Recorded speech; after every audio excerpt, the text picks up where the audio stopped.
ऐक ना, मला 10,000 रुपये पाहिजे. कायचे 10,000 रुपये?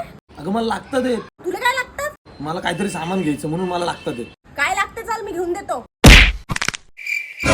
ऐक ना, माझ्याकडे एक स्कीम आहे. मी तुला 50,000 रुपये देतो. तुला काय करायचं ते कर. काय खायचं ते खा, काय प्यायचं ते पी, काय आणायचं ते आण, कोणाला द्यायचं ते दे. मला देणं घेणं नाही. मी तुला विचारणार नाही. त्या 50,000 रुपये तू ते जाळ, मी तुला विचारणार नाही. बेटा मन में लड्डू फूटा. चालेल. मला आत्ता 1,00,000 रुपये दे बरं. चालेल चालेल चालेल. पाया मग विचारू नको मला मी पैशाचं काय केलं तर. हा हा हा देतो. यहाँ कुछ तो गड़बड़ है. पाठवले तुझ्या फोनवर.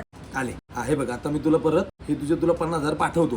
हा म्हणजे जे मी आधी तुला शॉपिंगला दिले ते 50,000, हे आता पाठवले ते 50,000. म्हणजे तुझा हिशोब क्लिअर झालेला आहे 1,00,000चा. काय हा हा हा हा आता तू मला पैसे मागायचे नाहीस. चालेल चालेल. मला ते मापात पाप चालत नाही. हा बाप्पा कामच झालं ना बाप्पा.